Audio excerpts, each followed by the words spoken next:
regarder en fait ce démodé de nouveau pour que les personnes qui ne sont pas présentes puissent en avoir connaissance.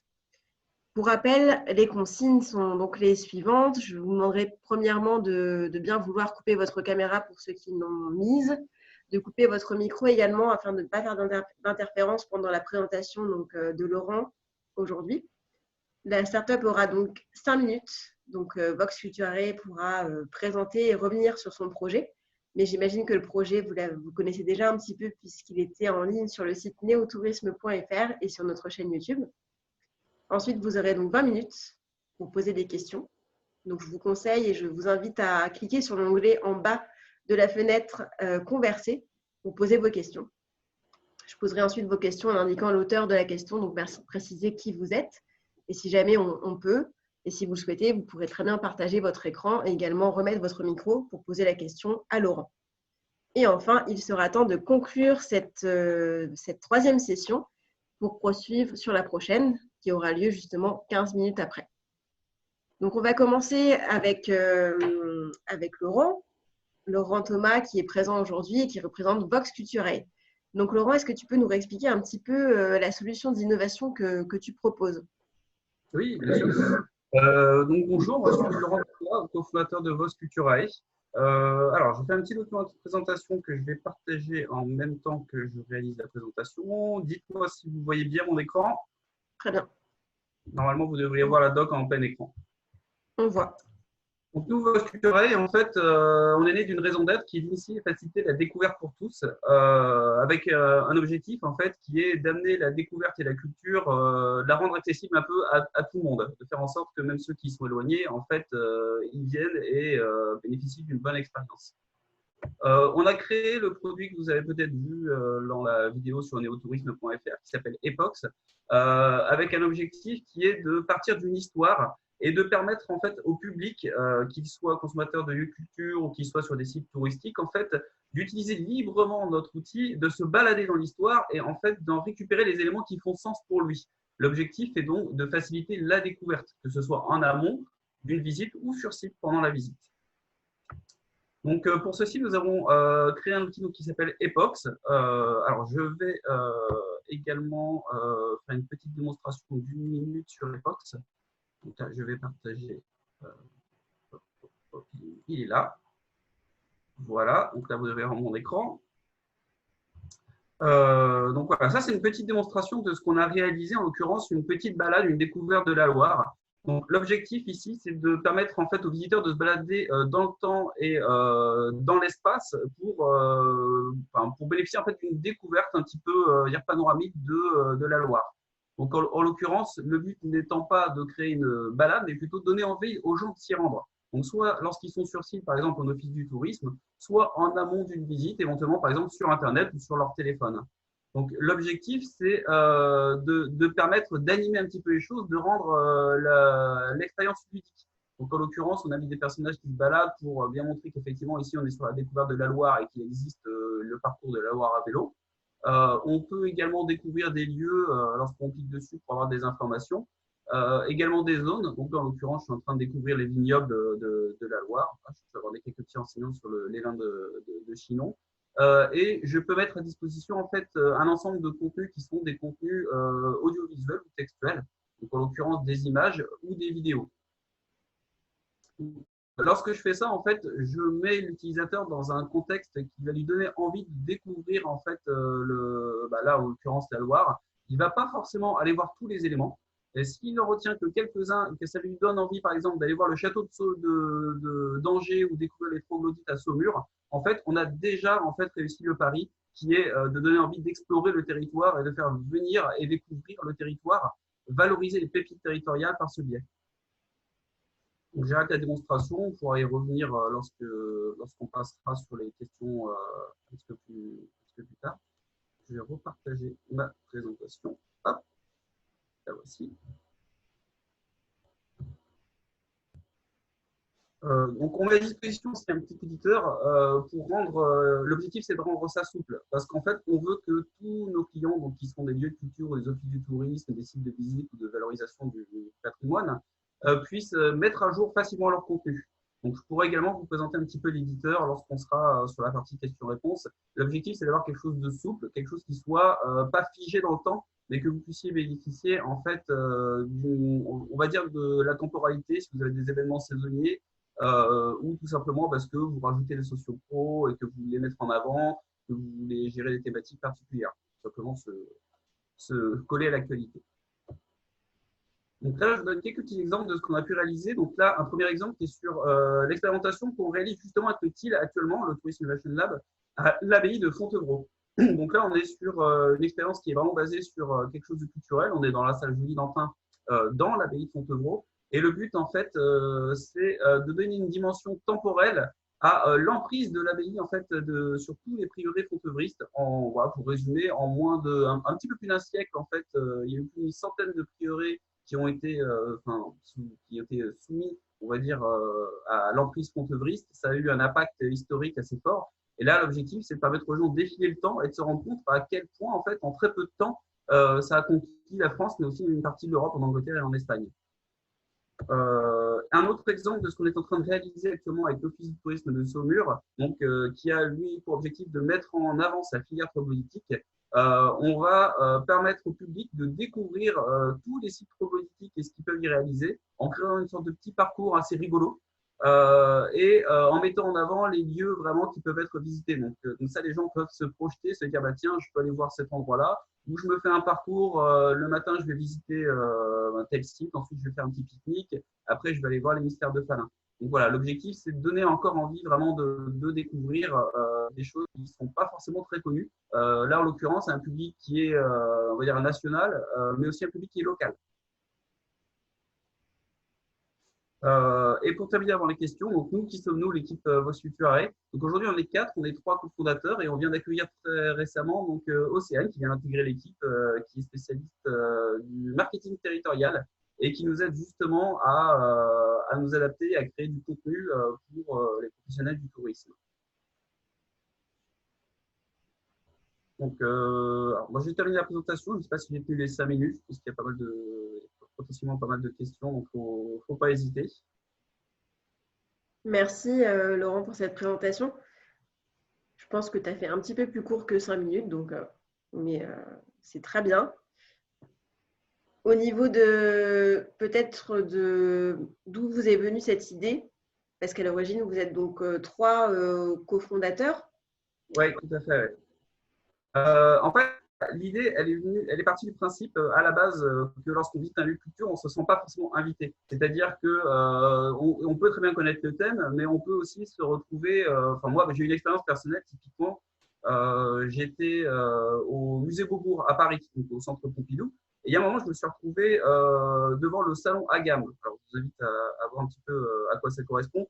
En fait, le salon Agam, c'est une antichambre, donc c'est une pièce de 2 mètres sur 3 qui a été créée par un artiste qui s'appelle Agam pour le président Pompidou. Et c'était une antichambre qui aurait dû être installée à l'Élysée si Pompidou n'était pas mort pendant son mandat. Et en fait, cette salle posée là, sans explication, en fait, moi, je me suis senti complètement déconnecté. C'est des couleurs psychédéliques, on se demande ce que ça vient faire, enfin, vraiment avec des moquettes de toutes les couleurs. Et en fait, plus tard, j'ai appris à quoi ça correspondait. J'ai appris que c'était ni plus ni moins une volonté de Pompidou de se démarquer de Charles de Gaulle, de vouloir amener de la modernité, de faire savoir qu'il était vraiment quelqu'un auprès de l'art et des artistes. Et sorti du contexte, en fait, moi, je me suis juste retrouvé devant une salle aux couleurs psychédéliques. Et honnêtement, j'ai rien compris. J'ai compris ça qu'après. Et une fois que j'ai compris ça, je me suis dit, mince, j'aurais bien voulu en savoir plus, aller voir un petit peu. Enfin, et en fait, c'est là où je me suis aperçu que j'étais déconnecté, en fait. Et que si j'avais eu les clés pour entrer dans cet univers, j'aurais beaucoup plus apprécié, en fait, ma visite. Alors, c'est un exemple personnel, mais typiquement, ça peut s'appliquer dans le monde de la culture à des groupes de scolaires, par exemple, qui peuvent être invités avec la classe et qui ne se sentent pas forcément invités sur le lieu, voire même qui peuvent se demander pour certains ce qu'ils font ici. Mais ça peut également fonctionner lorsqu'on veut découvrir un territoire. Un territoire, c'est chargé de savoir-être, c'est chargé de culture, c'est chargé d'histoire.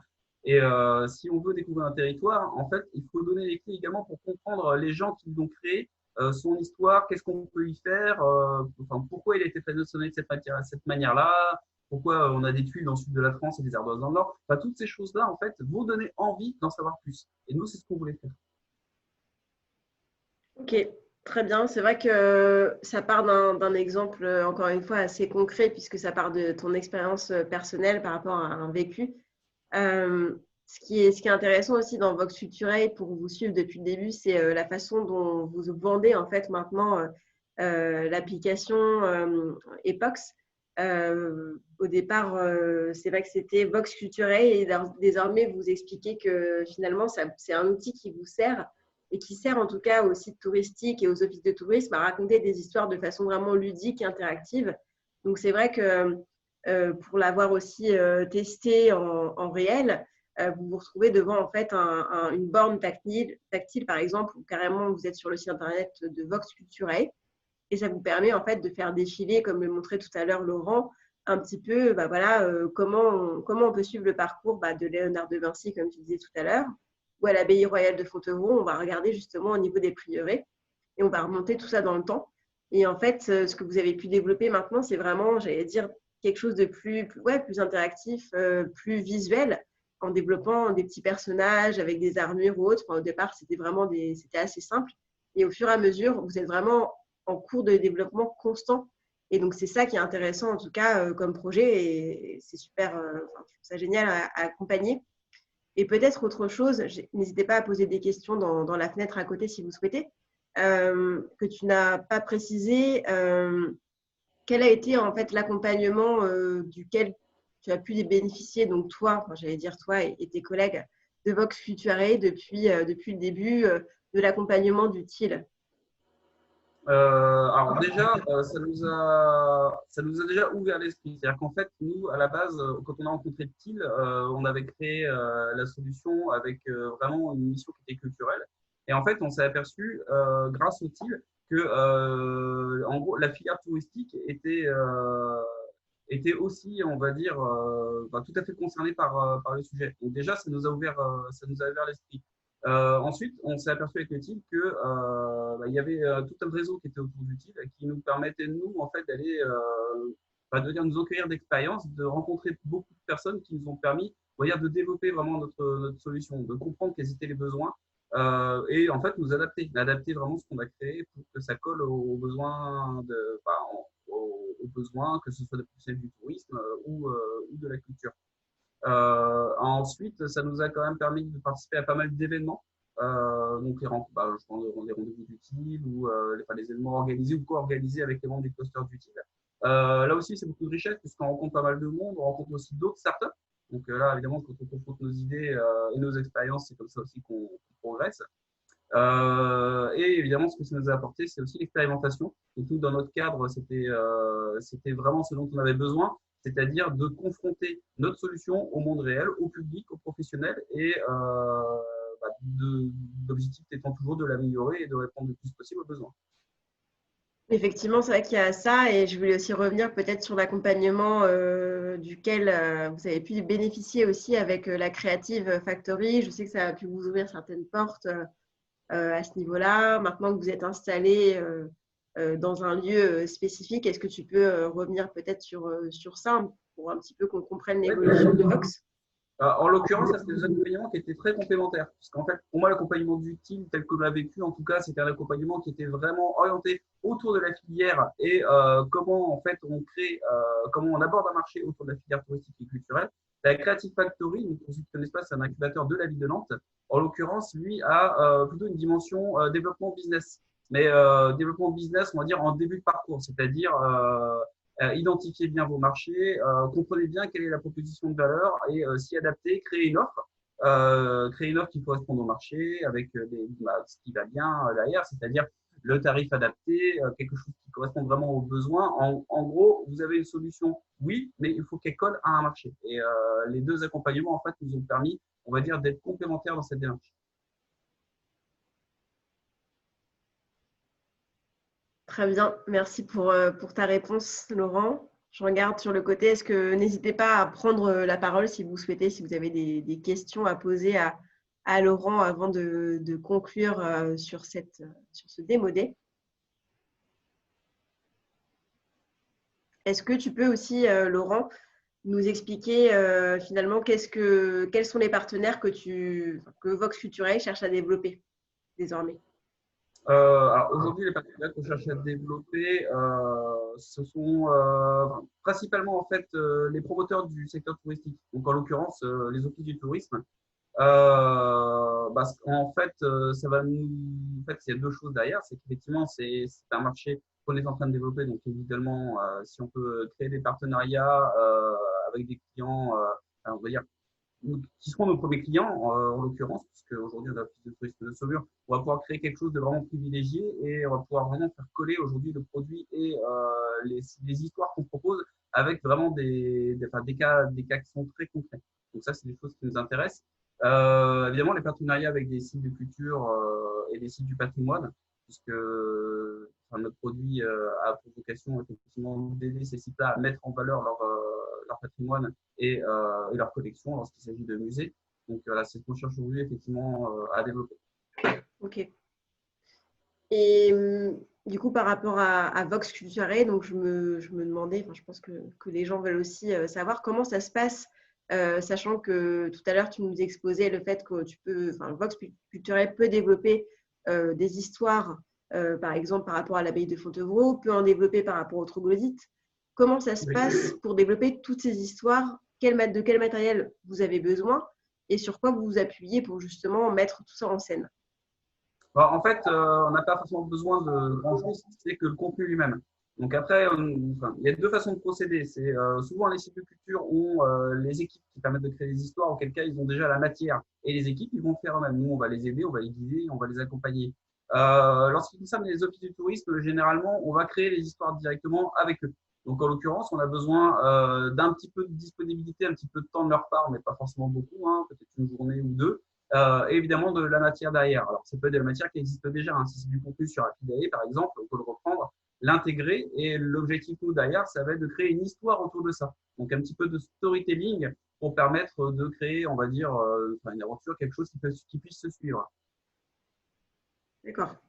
Et donc là, par exemple, avec Saumur, c'était donc la filière troglodytique dont tu parlais tout à Oui. l'heure. Le projet, combien de temps en fait vous allez mettre à développer un projet si vous avez une commande en termes de délai? En l'occurrence, pour l'Office du tourisme de Saumur, on va être sur 3 jours et demi de travail conjoint pour créer l'intégralité du scénario. En sachant que là, c'est un peu particulier parce qu'on a fait participer des acteurs de la filière troglodytique. Donc, on a eu l'occasion de rencontrer des professionnels, notamment le ministère des Falins, Rochemouillet, pour les intégrer vraiment dans la démarche. Puisque là, il s'agit vraiment d'une volonté globale de mettre en avant la filière troglodytique. En l'occurrence, si on parle d'un projet, on va dire vierge, avec, on va dire déjà de la matière pour créer l'histoire, en l'occurrence, en une journée en 1 à 3 jours, on peut créer l'intégralité de l'histoire. S'il faut un petit peu plus, c'est-à-dire qu'il faut développer, créer, avoir un peu plus de matière, là en l'occurrence, ça peut prendre un peu plus de temps. À voir si c'est à nous, en l'occurrence, on peut créer une prestation, en fait, prendre en charge une prestation pour créer l'intégralité de l'histoire ou si nos clients prennent en partie on va dire, la recherche de la documentation ou ils se servent on va dire, de leur socio-pro pour se faire alimenter de la matière et créer l'intégralité de l'histoire. Ok, donc il y a plusieurs formats finalement qui peuvent être adaptés. Vous pouvez faire soit du collaboratif avec déjà des choses qui vont être un petit peu pensées, comme le groupe de travail avec Saumur, ou carrément partir d'une demande, j'allais dire, avec quasiment aucune information et vraiment créer en Oui, partant d'un. ouais. Et créer complètement l'histoire avec la trame, le storytelling et ensuite partir, on va dire, d'une version de cette histoire-là à partir de ce moment où elle est créée et elle est mise à disposition, elle vit. Donc, dans tous les cas, tous nos clients ont la main pour modifier, mettre à jour l'histoire. Ok. Ouais, donc j'allais dire, l'outil finalement, il est assez intuitif et assez pratique à utiliser si les personnes peuvent directement aussi Oui, tout à avoir la main fait. dessus. C'est l'objectif, c'est de faciliter cette démarche-là. Parce qu'en fait, le but, c'est de ne pas subir la temporalité. Si on a des événements ponctuels, si on a en gros, voilà, un événement de promotion en particulier, si on décide de changer un petit peu l'image de sa marque, il faut qu'on puisse s'adapter et qu'on ne jette pas tout ce qui a été fait. Donc, le but, c'est de faciliter ça, en fait. De mettre l'accent sur la valeur et pas sur comment je vais créer mon histoire. Ok, très bien. Est-ce que vous avez… Alors, il y a une question qui vient d'arriver de Laura Bonnet de l'Enotourisme Lab de Châlons en Champagne. qui demande justement, est-ce que vous demandez de l'exclusivité, par exemple une clause exclusive aux offices de tourisme? Non, pas du tout. Non, non, non. En fait, alors, le contenu qu'ils vont créer, s'ils le créent de toutes pièces dans l'outil, le contenu sera dans l'outil. S'ils veulent le reprendre et le réutiliser par ailleurs, il n'y a pas, ça reste, le contenu reste leur contenu. Donc, nous, il n'y a pas de clause d'exclusivité. En l'occurrence, si du contenu qui a été créé dans Rapidae est à la fois utilisé sur Epox et utilisé ailleurs dans une vitrine, donc il n'y a pas de, il y a aucun sujet avec ça. Donc. Ok. Y a-t-il d'autres questions de la part des internautes qui sont connectés?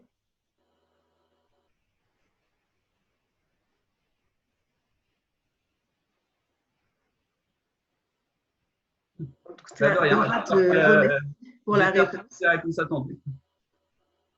Peut-être pour terminer sur une dernière question par rapport à l'expérimentation justement de l'abbaye de Fontevraud. Là, comme les gens le savent, avec la crise du Covid, ça a été mis en pause. Est-ce que tu as de la visibilité sur la suite avec Vox Culturel par rapport à l'outil mis en place qui devait justement aider à avoir des retours? Parce que l'expérimentation, c'est pour tester en grandeur nature avec des clients types. Comment Vox Culturel voit la suite des choses à ce niveau-là?